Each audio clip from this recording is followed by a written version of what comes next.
हम लोग भगवान को याद नहीं करते।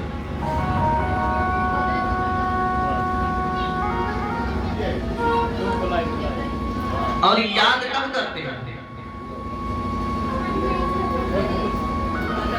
हम भगवान को कब याद करते हैं? दुख में सुमिरन सब करे, सुख में करे न को। जो सुख में सुमिरन करे, तो दुख काहे को हो। हम लोग जब दुखी होते हैं तब भगवान को याद करते हैं, वरना दुखी क्यों आए? राजन एक पर्वत था, एक पर्वत था, उस पर्वत का नाम था त्रिकूट पर्वत।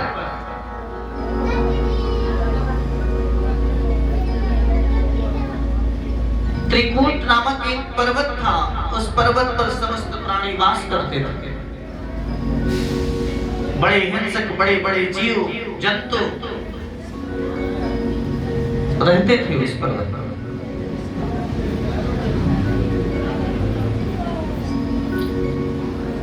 उसी कंदरा में गजेंद्र नाम का एक बहुत विशाल हाथी रहता था।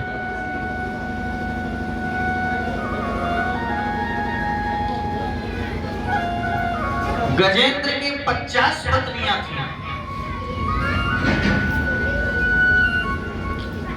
50 पत्नियों के 150 पुत्र थे।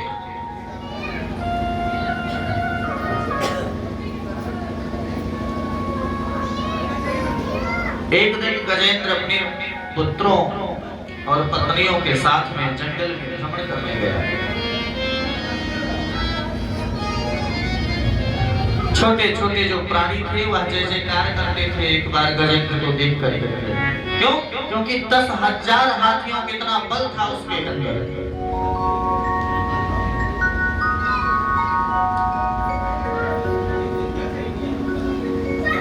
उसको भी बहुत अभिमान आ गया कि मेरे अंदर 10,000 हाथियों कितना बल है।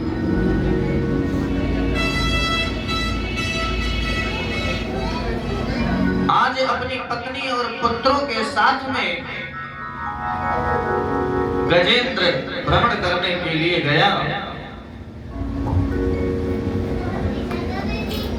और वहीं एक विशाल सरोवर था, उसी में स्नान करने लगा। स्नान करते करते करते करते जल का जो जल में रहता है ग्राह, और ग्राह ने गजेंद्र को पकड़ लिया।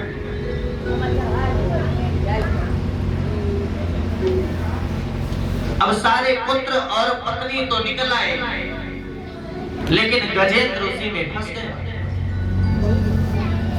बहुत जोर लगाया, बहुत जोर लगाया, लेकिन निकल नहीं पाया। सारी पत्नियां लगी खींचने में, सारे पुत्र लगे खींचने में, लेकिन निकाल नहीं पाए। पकड़ लो हाथ बनवारी, नहीं तो डूब जाएंगे। पकड़ लो हाथ बनवारी, नहीं तो डूब जाएंगे। हमारा कुछ न बिगड़ेगा, हमारा कुछ न बिगड़ेगा, तुम्हारी लाज जाएगी। हमारा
भजन पापों का है भारी, नदी है पाप की गठरी, भजन पापों का है भारी, नदी है पाप की गठरी, भजन पापों का है भारी, ये गठरी आप संभालो, ये गठरी आप संभालो, तो बेड़ा पार हो जाए, ये पकड़ लो हाथ बनवारी, नहीं तो डूब जाएंगे, पकड़ लो हाथ बनवारी, नहीं तो डूब जाएंगे, हमारा कुछ न बिगड़ेगा, हमारा कुछ न बिगड़ेगा, तुम्हारी लाज जाएगी, हमारा कुछ न बिगड़ेगा, तुम्हारी लाज जाएगी, पकड़ लो हाथ बनवारी, नहीं तो डूब जाएंगे, पकड़ लो हाथ बनवारी, नहीं तो डूब जाएंगे। सारे पत्नियां गजेंद्र की, सारे बच्चे, 50 पत्नियां, 150 पुत्र, कोई काम नहीं आया।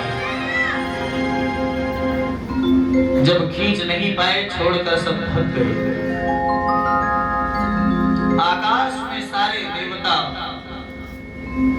बैठे रहे, सब विचार कर रहे हैं, यदि हमें याद करे तब मैं जाऊं बचाने। गजेंद्र ने कहा, दुनिया के लोगों से सहायता क्या मांगूं? दुनिया के लोग क्या कर सकते हैं? यदि सहायता मांगना ही है तो मैं गोविंद से मांगूंगा। मन में विचार ही कर रहा था, इतने में भगवान ने गरुड़ को आदेश दिया, गरुड़ चलो।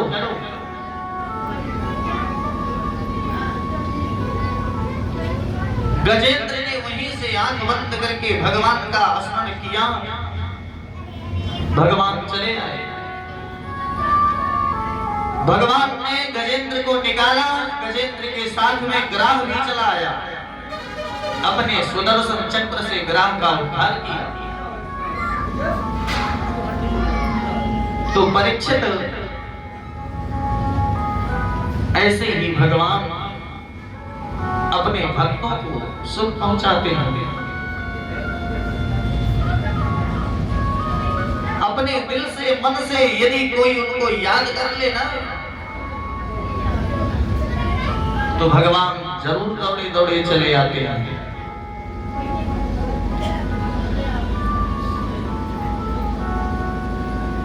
परीक्षित, मैं तुम्हें कल एक कथा श्रवण करा रहा था।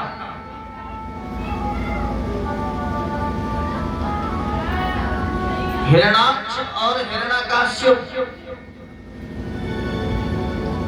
हिरणाक्ष को भी प्रभु ने मार दिया और हिरण्यकश्यप का भी वध कर दिया।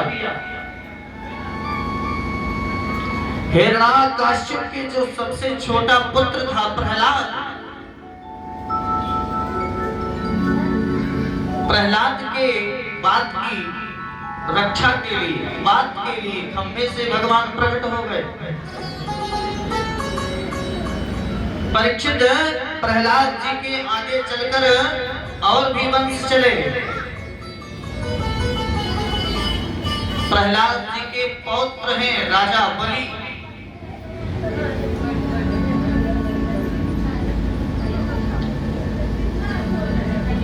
प्रहलाद जी के वंश में आगे चलकर राजा बलि हुए। बलि दैत्यों के राजा थे। 12 भागवतों में बलि जी का नाम भी आता है।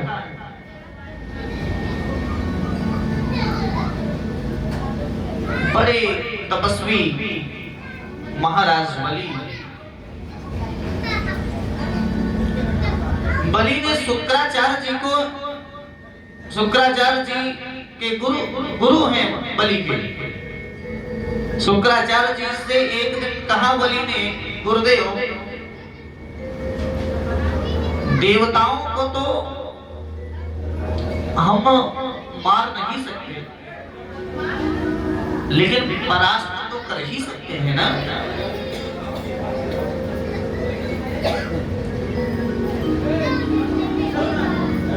परास्त कर सकते हैं।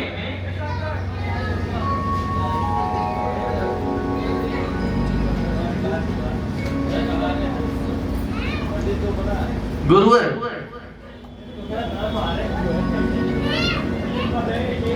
मार्गदर्शन करें। मार तो सकते नहीं है, क्यों? क्योंकि अमृत का पान किया है देवताओं ने। शुक्राचार्य जी ने कहा, यदि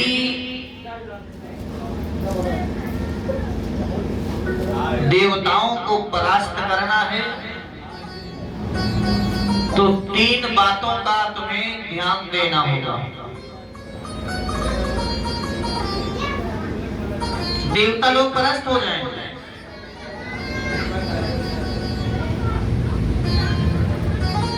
केवल 3 बात। पहली बात, गौ सेवा करो। गौ के एक एक रोम में करोड़ों देवताओं का वास होता है, इसलिए गौ सेवा करो। दूसरी, गुरु की सेवा करो। जब तक गुरु की कृपा तुम्हारे ऊपर प्रबल नहीं होगी, तब तक तुम देवताओं को परास्त नहीं कर सकते। तीसरी, संत सेवा करो। अब गौ सेवा करो, गुरु सेवा करो और संत सेवा करो। तीनों सेवा आप करो, मेरा आशीर्वाद है, तुम्हें परास्त कर दोगे देवताओं को। जो आज्ञा करो। बलि ने ऐसा करना प्रारंभ किया। कुछ दिन बीत गया। एक दिन शुक्राचार्य जी ने कहा, अरे बलि, आज चढ़ाई कर दो देवताओं के ऊपर, मेरा आशीर्वाद है, सब कुछ जीत जाओगे। बलि ने तत्काल चढ़ाई कर दिया और पूरे त्रिलोकी का अधिकार प्राप्त कर लिया। सारे देवता मारे मारे इधर उधर घूम रहे हैं, भटक रहे हैं, सब कुछ कब्जा कर लिया बलि ने। त्रिलोकी के सम्राट बन गए राजा बलि। लेकिन पुत्रों के जीवन में जब कोई संकट आता है तो सबसे ज्यादा तकलीफ किसको होती है?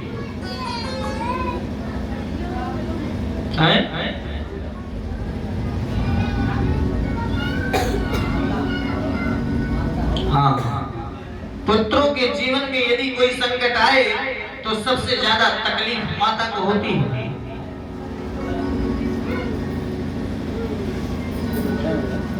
देवताओं की माता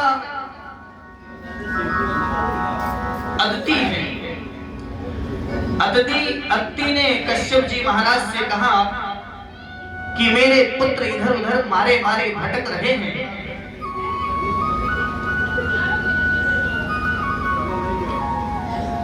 सारा सब कुछ राजपाट पूरा बलि ने हड़प लिया है।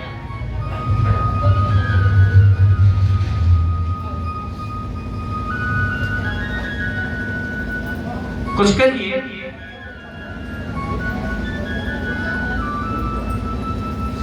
महाराज, कोई ऐसा अगर पुत्र मेरे घर में आ जाता कि राजपाट सब लाकर मेरे पुत्रों को सौंप देता तो बड़ा अच्छा होता। क्यों? क्योंकि मेरे सारे पुत्र जो है देवता लोग मारे मारे घूम रहे हैं। कितने संकट की बात है।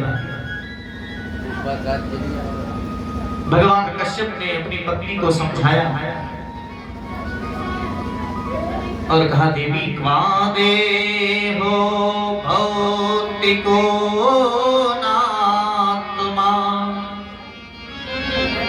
क्वाचात्मा प्रकीर्ततः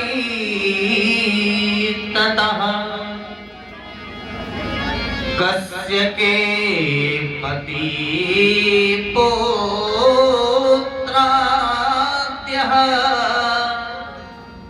मेव एव हि कारणम्। कौन किसका पुत्र है, कौन किसकी माता है, ये सब मात्र एक मोह का कारण है। देवी, यह सब केवल माया का कारण है।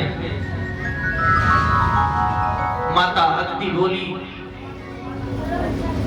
यदि आप मां होते तो आपको समझ में आती। मेरे पुत्रों के ऊपर संकट आया है, सारा राजपाट छीन लिया गया है और आपको। कश्यप जी ने कहा, अच्छा देवी तुम चाहती क्या हो? मैं यही चाहती हूँ कि कोई मेरे घर ऐसा पुत्र आ जाए कि बलि से सब कुछ लाकर, सारा राजपाट लाकर मेरे पुत्रों देवताओं को समर्पण। भगवान कश्यप बोले, मैं देवी तुम्हें एक व्रत बताऊंगा। मैं एक व्रत आपको बता रहा हूं, 12 दिन का व्रत है।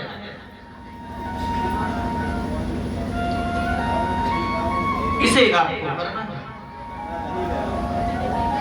ये फाल्गुन के शुक्ल पक्ष में व्रत किया जाता है। प्रतिपदा से लेकर त्रयोदशी तक यह व्रत होता है, जिसका नाम है पयोव्रत। प्रातः जल्दी उठना देवी, भगवान को स्नान कराना, पूजा पाठ करना, भजन करना, चरणों में वंदन करना, भगवान की स्तुति करना। अवश्य ही आपके घर कोई ऐसा संतान आएगा जिससे सारा राजपाट पुनः वापस हो जाएगा। देखो, निष्ठा में बहुत ताकत होती है। निष्ठा पूर्वक यदि कोई कार्य किया जाए तो निश्चित ही सफल होता है।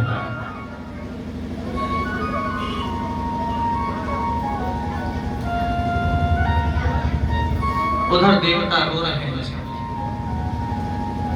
माता अदिति इधर व्रत करती है।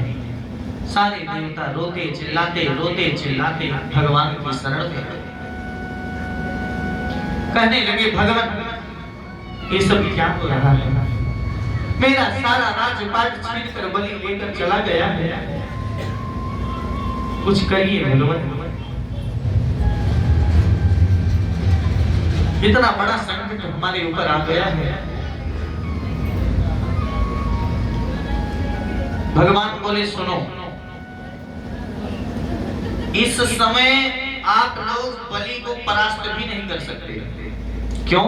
क्योंकि बलि के ऊपर इस समय गुरु की कृपा प्रबल है, और जब तक गुरु की कृपा प्रबल होगी तब तक उसका कोई कुछ नहीं बिगाड़ सकता। कुंडली में भी जब तक गुरु की दृष्टि अच्छी रहती है तब तक व्यक्ति का कुछ नहीं कर सकता कोई। ये ग्रहों का चक्र है, इस कारण से देवताओं अभी कुछ नहीं हो सकता। लड़ना झगड़ना तो बिल्कुल नहीं, क्योंकि अभी परास्त नहीं कर पाओगे, क्योंकि गुरु की कृपा बहुत प्रबल है बलि के ऊपर।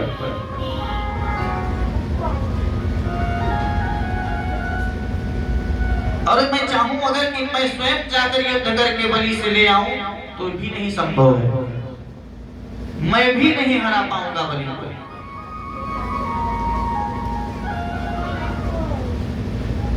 लेकिन कुछ करूंगा। उधर माता अदिति उपवास करती हैं, व्रत करती हैं। देवताओं से बोले हैं भगवान एक काम हो सकता है कि मैं स्वयं बामन का रूप धारण करके आऊंगा और भिक्षा में सब कुछ मांग लूंगा, बलि से लाके आपको दे दूंगा, बस इतना कर सकता हूँ, युद्ध नहीं कर पाऊंगा क्योंकि युद्ध में मैं ही परास्त हो जाऊंगा। देवताओं की प्रार्थना सुनकर भगवान प्रसन्न हुए हैं।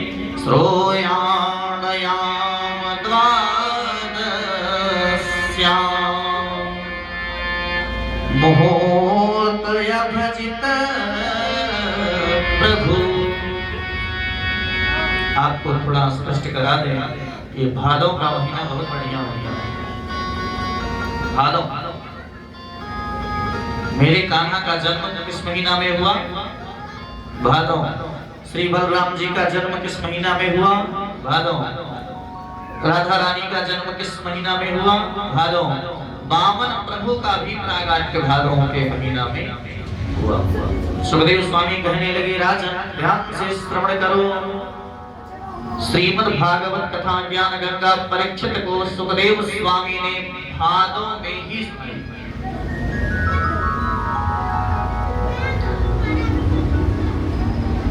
भादव महीने के शुक्ल पक्ष की द्वादशी की तिथि के दिन ठीक 12 बजे मेरे बामन भगवान का प्रागट्य हो जाता है। बोलिए बामन भगवान की जय। भगवान छोटे से में बड़ी सुंदर झांकी है। 12 कुल के भगवान हैं और ब्रह्मा ने कमंडल दिया बामन भगवान को। माता अदिति एक कौपीन पहनाई छोटी सी, खड़ाऊ समर्पित किया है, यज्ञोपवीत पहनाया है ब्राह्मणों ने और बामन भगवान धीरे धीरे चलने लगे हैं। अब बामन भगवान चल दिए बलि के यहाँ। हरि बामन का भेष बनाए बलि राजा के द्वारे आए। हरि बामन का भेष बनाए बलि राजा के द्वारे आए। ओ हरि बामन का भेष बनाए बलि राजा के द्वारे आए। हरि बामन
बलि राजा के द्वारे आए, बलि राजा के द्वारे आए। जल्दी भगवान बलि के यज्ञ मंडप में पहुंच गए। यज्ञ मंडप में पहुंचे हैं, बलि ने देखा कि कोई आ रहा है, और जैसे बलि ने देखा इतने में खड़े हो गए। बलि यज्ञ मंडप में ही खड़े हो गए, देखा कि कोई बहुत तेज तर्रार बालक आ रहा है, और ये तो 12 का छोटा सा। बहुत गदगद हुए, भगवान सीधे चले गए बलि के यज्ञ मंडप के सामने खड़े। बलि आया, हाथ जोड़कर प्रणाम किया। कौन है आप? बामन भगवान शांत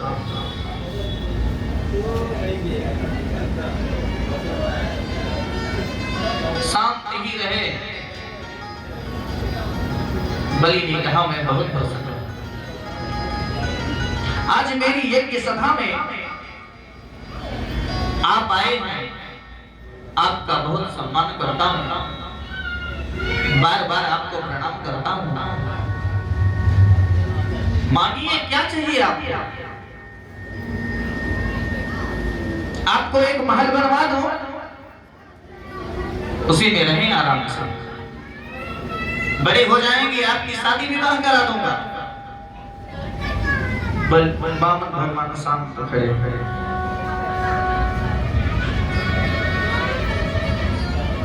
क्या चाहिए?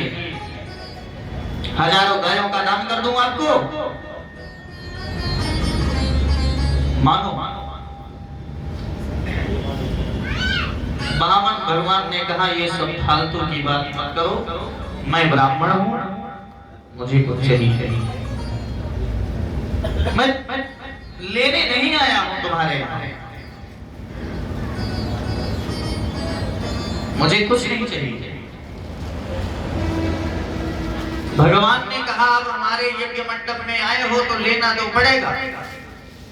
बलि ने कहा, हमारे यज्ञ मंडप में आए हैं आप, तो कुछ तो लेना पड़ेगा। क्यों? क्योंकि बिना दक्षिणा दिए मैं आपको विदा करने वाला नहीं है, और आप जो दक्षिणा में मांगेंगे वही आपको दक्षिणा मिलेगी।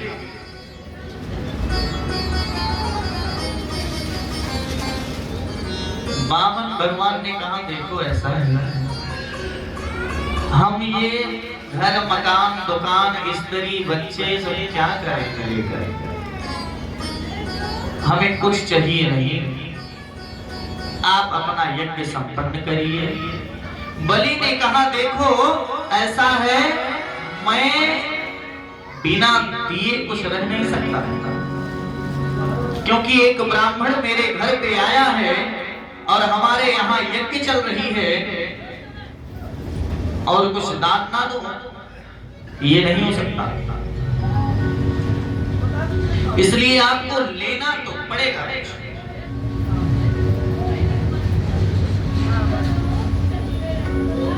क्या दोगे राजा? जो मांगो। अब क्या मांगे? मैं किसी से 1 रुपया लेता नहीं, दक्षिणा लेने की मेरी आदत नहीं, दक्षिणा पाने को नहीं लेता। अच्छा ना दो दक्षिणा, सुंदर एक महल बनवा दे आपके लिए, महल लेकर क्या करेंगे? तो रहना, कुछ दिन बाद शादी करा दूंगा आपकी। तब बामन भगवान ने कहा, जब शादी करा दोगे तो बच्चे भी होंगे, और बच्चे होंगे फिर जो है बच्चे के भी बच्चे होंगे,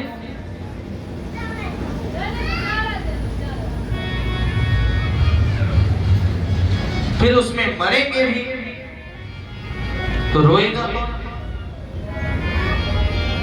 अब मैं तो फटकड़ी आदमी, रोने वाला नहीं।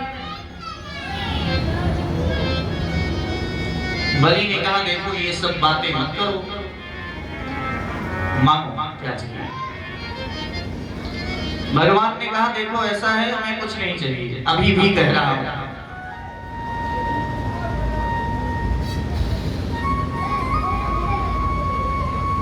बलि ने कहा तो मैं आपको ऐसे जाने भी नहीं दूंगा। क्यों? क्योंकि बलि बहुत प्रतापी राजा था।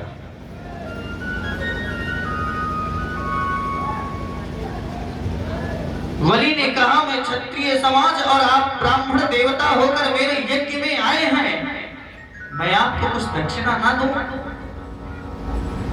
ऐसे आपको भेज दूं, नहीं हो सकता। तब भगवान ने कहा तस्मात् त्वदत्मो मही सह पदानि त्रीणि दैत्रेन्द्र सस्मितानि पदा। राजन यदि देना ही है तो 3 पग भूमि दे दो बस। लेकिन 3 पग भूमि लेने की ही शर्त है। अग्रिम बुद्धिं चारिणीं मध्यं बुद्धिं जातस्य अतः संकल्पः त्रीणि पदानि। राजन केवल 3 पद भूमि लूंगा और बिना संकल्प के नहीं लूंगा। 3 पद भूमि लूंगा, बिना संकल्प के नहीं लूंगा।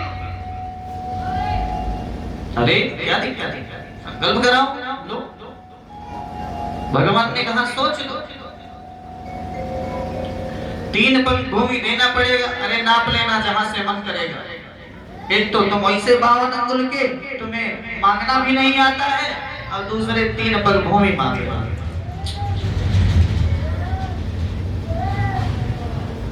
और संकल्प में बहुत ताकत होती है।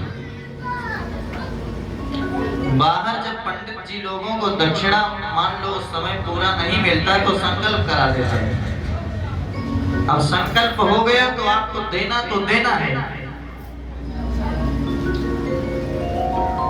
संकल्प का मतलब पक्का हो गया, अब देना है आपको।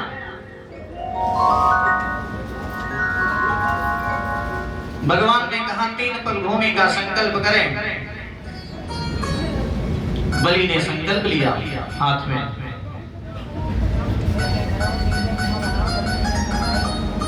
शुक्राचार्य जी ने कहा बलि से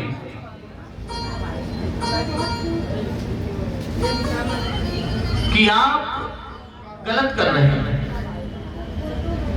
ये साक्षात नारायण है, तुम्हें छीन के लिए चले जाएंगे। बलि ने कहा यदि आज ये साक्षात नारायण भी होंगे मैं सब कुछ हार, जब मुझे कोई परवाह नहीं है, लेकिन एक ब्राह्मण को मैं ऐसे नहीं जाने दूंगा।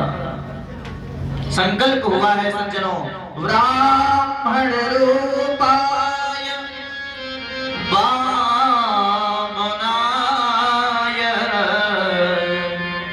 इमां त्रीणि पदानि पृथ्वी अहं करिष्ये। 3 पग भूमि का संकल्प हुआ। बलि बोले आपने कहा कर दिया, जहां से इच्छा हो वहीं से राम। 3 पग भूमि।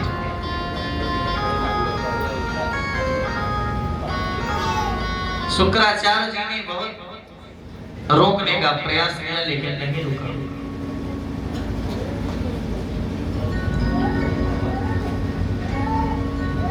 तीन पग भूमि का संकल्प हुआ है। स्त्री सीम धर्म विवाहे। शुक्राचार्य जी ने बहुत समझाया लेकिन बलि नहीं माने। अब 3 पग भूमि का संकल्प हो गया है। भगवान ने कहा बलि संकल्प हो गया। अब संकल्प हो गया, अब प्रणाम करो। जैसे बलि ने भगवान को प्रणाम किया, इतने में विराट रूप हो गया भगवान का। अब इतना विराट रूप हो गया कि बलि ऊपर देखे तो चेहरा भी नहीं दिखाई पड़े भगवान। इतने बड़े हो गए भगवान।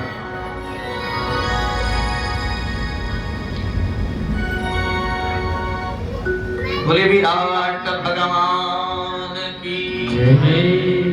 विराट को प्रभु ने धारण किया।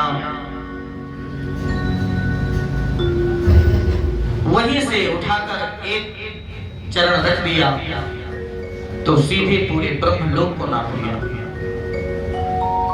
दूसरा चरण रखा, पूरा पाताल लोक नाप गया। 2 ही चरण में पूरे त्रिलोकी को नाप लिया प्रभु ने। बलि के सामने आकर